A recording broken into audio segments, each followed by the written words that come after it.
Hello, you lovely ladies and gentlemen. My name is Mings, and today I feel very called out because my good friend Speedwing here just uploaded a video where he attempts to defend Revelation by saying that if you love Conquest, you should also love Revelation. And I feel like this video is very targeted at me, so today I'm going to do a very old school style YouTube response video where I watch his video and I pause and I debunk his arguments with facts and logic.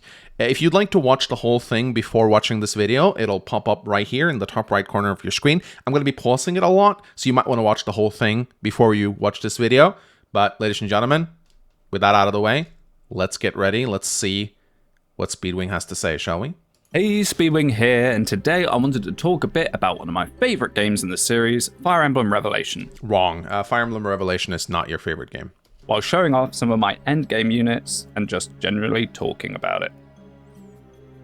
Rev gets such a bad rep, and I've never really understood it. Because it's unfinished and untested. Speaking as a guy who has made several fan-made Fire Emblem games at this point, I can always recognize when the developers are taking shortcuts and when a Fire Emblem map is untested and unplayed. Fire Emblem Revelation is an untested game. Conquest is not. Conquest is a very polished game that has been properly playtested. Revelation feels rushed. Whenever I play through it, I think to myself, this is a game made by people who just kind of programmed it over a weekend or something. It is blatantly unfinished. Particularly from people that claim to love Conquest. That's me. He's talking about me right there. And notice how Gaslight here says, claim to love Conquest. He's insinuating here that, you know, you don't really love Conquest unless you love Rev. You see the gaslighting going on right here? Classic manipulation tactic, Gaslight here. Let's continue watching. If you love Conquest and claim to hate Rev, again, claim to hate, right? You only claim to hate it. You don't actually hate it. You just claim to hate it. Perfect manipulation right there, dude. I don't believe you that you've actually played Rev that much. Dude, I played like 40 seasons of my Iron Man. Do you remember how much I Iron Man Rev? And then I did a draft race of it, okay? I played more Rev on my channel than I should. I played so much Rev that my highlights compilation videos took like 3 years to come out, okay? Like, I think I uploaded the last part of my highlight Revelation compilation, like, I don't know, 4 or 5 months ago. That's how much Rev I played. Yes, Conquest is definitely the better game out of the two. True. First real thing he said in this video. But when people go to such extremes as to say that Rev is the worst game ever, but Conquest is amazing and incredible, what is it that you like about Conquest that is so dramatically different from Rev? As I said, Conquest is polished, it is finished, it is playtested. Rev is not. And what I hate about Rev is how naturally, I think how most people play is they start with Birthright, which is like a game that I also have some problems with, and then they go on to Conquest, which is great, and then they go on to Rev, because Rev is kind of like the natural finale of the trilogy, and it is such a downer, and because Conquest sets the bar so high, Rev feels like a major disappointment.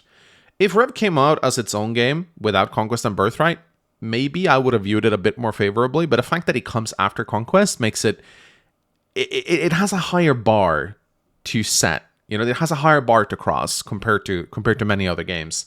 And the fact that it feels like DLC that was just thrown together over a weekend by two guys is what I really don't like about it. It's just untested. It's untested and unpolished. Because the only thing that comes to my mind is the map design, perhaps. So much more than that. Although the map design is a huge issue too. Map design is like one of the most important things about a Fire Emblem game. So, you know, just saying it's just the map design. I mean, the map design is the reason why a lot of people critique Tree Houses, for example. Good map design was the reason a lot of people defended engaged gameplay, in my opinion.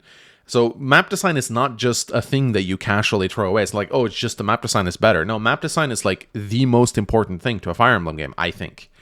Or at least like in the top 5 of the most important things. So it is a big deal. But no, there's so much more than just the map design that makes Revelation a worse game. But I'm sure Speedwing will bring up some arguments in this video that I can debunk.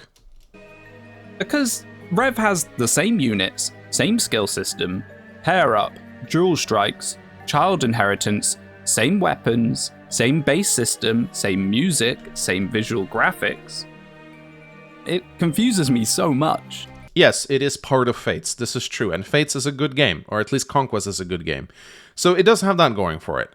I will say that when I said Revelation was like the worst game in the series, maybe that was a bit too harsh. I mean, I think games like Fire Emblem Gaiden and, like some other bad games are probably worse than Revelation. As a standalone game, I do agree that it's probably not the worst game in the series.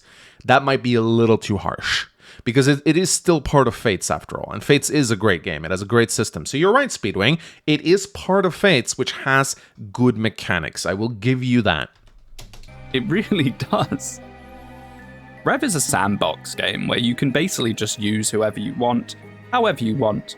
Often people will say, oh, but actually this character comes in at a very low level, so they're just completely unusable. It's not that they're unusable, it's the fact that characters in their joining chapter deals 0 damage to certain enemies. Rinka, the unit that you defend so much, when she joins in Revelation, and yeah, I know she can be trained in the tutorial, I know, but not everyone does this. Rinka deals 0 damage to spear fighters, whom she has weapon triangle advantage against on Lunatic. It is so bad. It is so bad. It is a huge deal that joining characters are not able to properly contribute in the chapter that they join in. This really sours your first impression of the units. And it is just poor design. Again, this is what I mean when I say Revelation is untested and unfinished. They just threw in characters from the other 2 routes randomly into maps without even bothering to adjust their stats. I'm sure you're going to bring up Shura Nyx in this video. Yeah, I know you do later on. But that is a big deal. Like, Nyx joining with her conquest bases and Shura joining with his birthright bases in the same chapter. It's just laziness. It's lazy game design. That's not true at all. Yes, it is. I've never understood this take.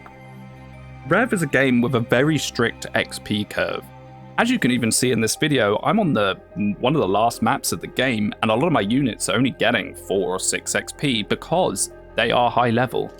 This is also true with Conquest, though. Like, this is not something that's exclusive to Rev. This is just Fate's mechanics. So I wouldn't really attribute that to something that's good about Revelation.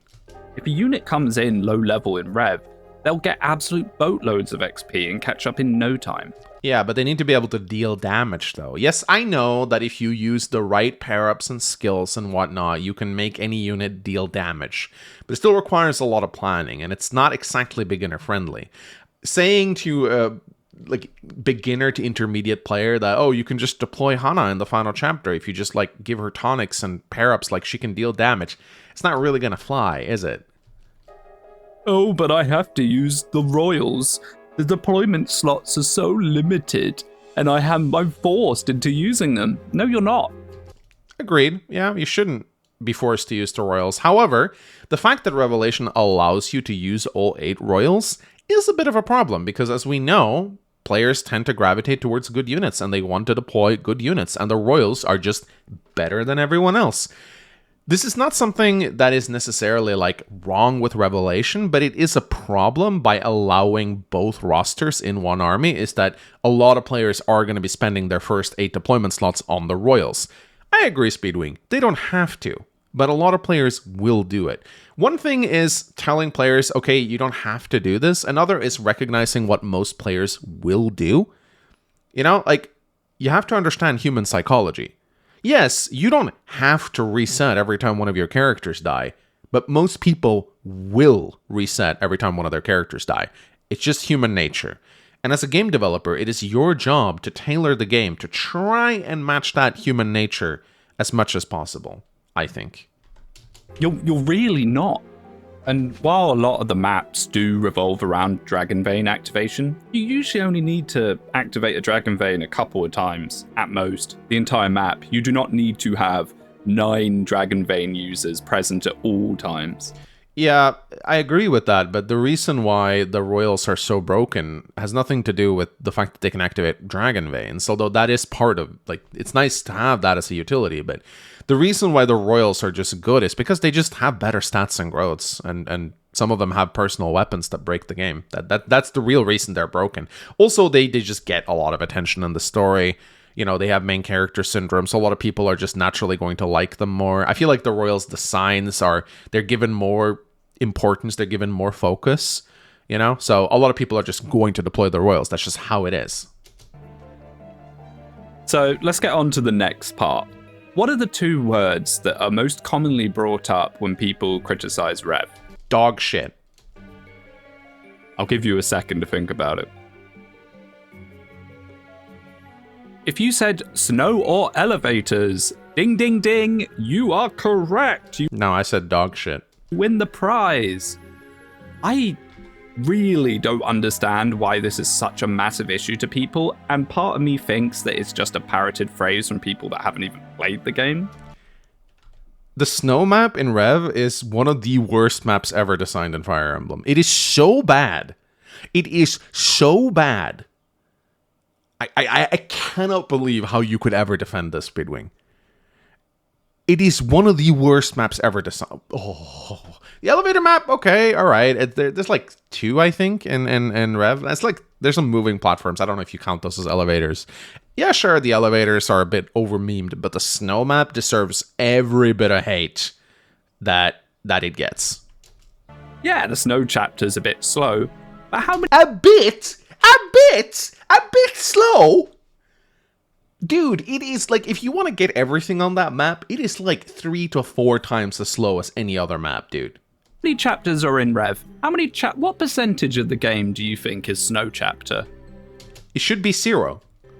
Well, there's 28 mainline chapters in Rev with 22 paralogs. So if you were to play the whole game, snow would be 2%. If you were to only do the mainline chapters... No. This is complete bogus, Speedwing. You can't just take all the maps, group them together, and say, oh, this map is 2% of the game. Not true at all. First of all, not everyone completes a playthrough of their game. So the earlier maps are always going to get more exposure than the latter ones. But the fact that the snow map is so early on in Rev means that it gives a bad first impression. If you have a bad map, it's better to have that bad map be towards the end of the game rather than in the first 3 or 4 chapters. And so it's not just 2% of the game. For most people, the snow map is what makes them stop playing Rev. So it actually is a lot more than that. And it is a slow and tedious map where you have to arduously grind away at every single tile of the map. And because not everyone looks up guides, they're not going to necessarily know where the droppables are, so they're just going to clear the whole thing out because we don't want to miss out, because that's, again, human nature. We don't want to lose out on treasure, so a lot of people are just going to clear the whole map, spend hours on that. And then the fact that you can, like, break the snow with your final character and then get ambushed effectively because you got a little bit impatient, and now you have 3 Cavaliers attacking a Korean, boom, you die, you have to reset. Dude, it is such a bad map, Speedwing. I know you acknowledge that it's a bad map, but you are minimizing how much of an impact this map has on someone's enjoyment of the game. It would be 4.5% of the game. Stop using numbers. Every game has a crappy chapter. No game is a perfect. Conquest has bad chapters. There are bad chapters in Conquest. True, but they're usually towards the latter half of the game. Rev starts off with Fuga's Wild Ride. Like, after the cave chapter, you go to the Fuga's Wild Ride, and then you get to the snow map, which is like 2 stinkers right off the bat. That's bad. That's really bad. At least Conquest saves its gunk for the later part of the game, so that at least then you're kind of invested and you're willing to play through some bad maps. I agree Conquest has bad maps. I agree there's bad maps in every game, but Rev has 2 stinkers right at the start, and that is a problem. Much worse than the snow chapter, in my opinion. Maybe Fuga's Wild Ride comes close to the snow chapter. Maybe. And the elevators, I actually kind of like the elevators. Yeah, well, you're British, so... The elevator chapter that people always go on about is the Sumeragi chapter, chapter 25. At that point of the game, if you are struggling to have a unit able to come out of the elevators and deal with what's in front of them, skill issue. I'm just going to say it. That is not the argument that most people make for why they don't like the elevator chapter. The reason why people don't like the elevator chapter is because it's slow. Because you have to watch the elevator animations every single turn. Because you see, the elevators, they don't just move when there's units in them. They move all the time. So every time you hit and turn, you have to watch.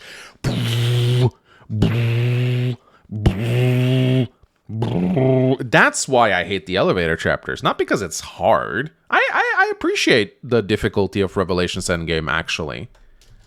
It's a sandbox game. You're meant to build your units to have a variety to handle any challenge. If you don't have a unit able to come out the elevator and face tank them, that's on you. That's not on Rev. Agree. I'm just going to say it. That's on you. Where are your aura skills, your rallies? If you have all these things, you should be completely fine. The end game of a Fire Emblem game should challenge you. If people love Conquest so much, Conquest's last few maps are abhorrently difficult. So why is Rev suddenly now not allowed to have hard challenges at the end of its game? Maybe a lot of people make this argument, but I have not heard this be an argument that people make for why Rev is a bad game. I like Rev's Endgame, actually. I think Rev's Endgame is its strongest selling point. It's the early game of Rev that I think is atrocious. And I actually think Conquest goes a little too hard towards the end. I think some of the late game Conquest maps are a little too insane, at least on Lunatic mode. So, no, I think Rev actually strikes a good balance there. That's not why I hate it, at least. As well. It's confusing to me. I don't get it.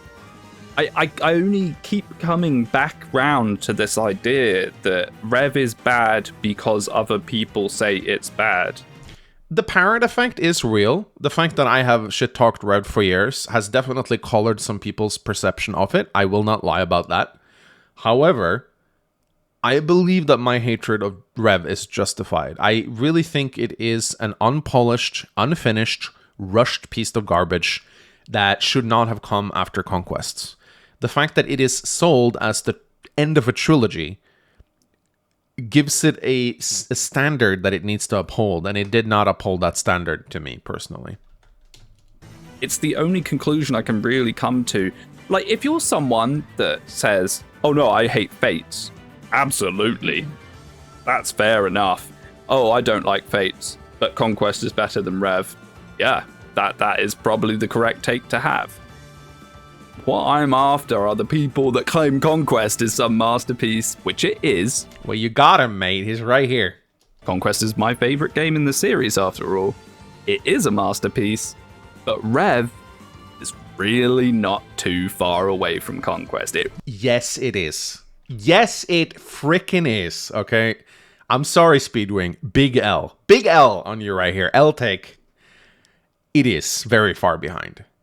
I agree that the mechanics of Fates makes Revelation passable to play, because Fates is that good a game and it has that good mechanics and it has that good characters that, yes, Rev can be enjoyed. I personally enjoyed my Iron Man of it, but it is pretty effing far away from Conquest in terms of quality.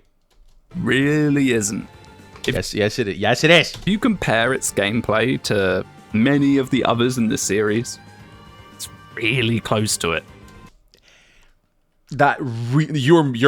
You're stroking with a very big brush here. You're stroking with a big brush. You're making very wide strokes here. You're saying most other games. I mean, the quality of gameplay in the Fire Emblem series are incredibly varied. Okay, you have some games that just have awful gameplay, and then you have some games with really good gameplay. So it's kind of hard for me to debunk this because you're saying most other games, which is kind of like, yeah, there's like 17 of them, mate. Probably the closest to it. Here's the thing. I think that a lot of people approach Rev in the same way as they might approach Conquest, and that's where a lot of these issues come from. I agree. The fact that Conquest set the bar so high means that people have very high expectations of Rev, as they should. And those expectations were not met. If you are playing Lunatic Conquest, you do have to meta slave a little bit. You can get away with being a bit silly. You can have a few project units, do some funny things, but at the end of the day, you do still need to have certain tools for certain problems. Rev has a similar thing, but toned down quite a lot. I mean, the fact that the enemy units do not have tons of dangerous skills means you have a lot more freedom to craft similar tools to solve a similar problem. And I think people come into Rev trying to sweat it out like you might Conquest and then leave with a bit of a bitter taste in their mouth. Yeah, I don't agree with that. I don't think people come into Rev to sweat it out. I think they come into Rev expecting a satisfying conclusion to the story and to the trilogy that they've been playing. They're expecting a game that kind of wraps everything up nicely, and Rev doesn't really deliver on that front. What they're getting is an unfinished, rushed game, and that's what leaves a sour taste in their mouth. Is the fact that the first, like, you get units in your joining chapters that deal 0 damage, or they do like 1 or 2 damage, and then there's such a you get like just playable units dumped in your face, like 6 at a time, and only like 1 of them are good in each group. That's the problem I think a lot of people have with Rev. Not the fact that, you know, they're trying to sweat it out and that like the game is a little easier. I think Rev's difficulty is good, actually. Rev really does let you use anyone. Yes, I am aware. Oh, but Nyx and Shura come in at the same chapter. Why would I use Nyx when I could just use Shura? Because it's fun. Is it, though? Do you think it's fun to use Nyx in Rev? You think it's fun to just slowly and painfully grind her up? Okay, fine. If you think that's fun. I just think it's bad game design. I just don't know why they couldn't just adjust Nyx and Shura's stats to be a little closer to what is appropriate. Shura, like, one-rounds every unit for, like, 6 chapters after his joining time in Rev because he's so overpowered. And Nyx has to, like, slowly grind on weakened units until she reaches a point where she can actually play. Why couldn't they just take, I don't know, 2 minutes out of their time to just, like, adjust their stats? I don't believe it is that much work. Just like, hey, Nyx, just give her like a +2 to every stat, and Shura just lower his stats by 4. Just make them a little bit more similar to each other in power. Don't just load in a unit from another game and call it a day. Rev is just so lazy, man. It's such a lazily designed game. Again, I think it was made over like 2 weeks by 2 guys. I really mean that. It just feels so rushed. Because you want to. Because Rev lets you.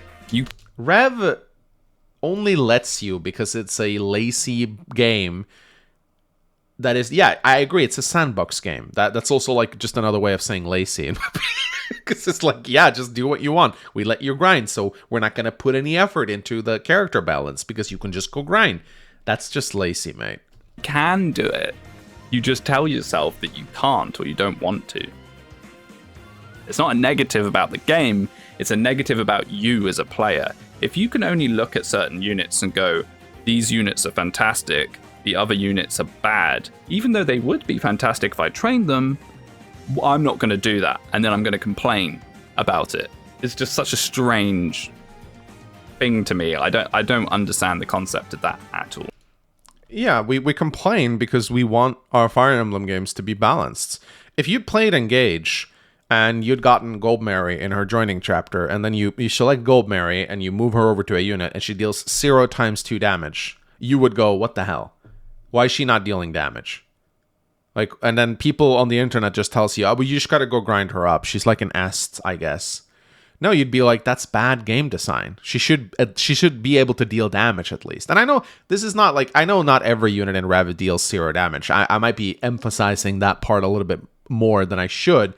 My point is, we want good unit balance in our Fire Emblems. It's not wrong to complain about that when a unit joins not being able to do anything. Rev gives you so much freedom, and a lot of people's complaint is that, well, actually, I just want to have my units all appear ready to go. Like, what do you mean? A 50-chapter game, and you want to have every unit be endgame ready from the second they appear? Nah, you're straw manning. That's not what we want. We just want units to be able to contribute a little bit when they join. No, I don't need a unit to be like Omar Sander, just come in and kill everything at base. I actually think that's bad unit design too. But every unit when they join should be able to do something. You know, like if there's Pegasus Knights on the map, you should get an archer with a bow that can one-shot them, because that's what archers do. If there's a lot of magic enemies, you could send in a cleric with a barrier staff so she can protect people. If there's a lot of cavalry units, maybe put a halberd on your fighter so the fighter can kill them. Or at the very least, like make a unit that can weapon triangle a lot of units on the map. This is just basic game design. This is basic character design. And Rev could not be bothered to do that with most of its cast because they're just loading them in droves. And they're saying, you know what, this is a sandbox game. You can just grind. And that's lazy. That's not the quality we expected after playing Conquest. And that's why people have a sour taste in their mouth about Rev. What do you mean by this? That's something I just don't understand. And this isn't Maybe this video will help you understand, my man. just about Rev. This is probably about the whole series. I just don't get it. But where's the playing part? The playing part is the reason Rev sucks, because we have to play it. Oh, the best Fire Emblem game would give you Goto in Chapter 1. Now you're just being silly, man. Come on. He's laughing, you know. He knows that was a stupid argument. Oh, it drives me insane, man. Anyway, this has been my rant about Rev. I woke up on the wrong side of the bed today. Do you ever wake up on the right side, Speedwing? And I just wanted to sit down and let my thoughts be known. They've been known and they've been disregarded.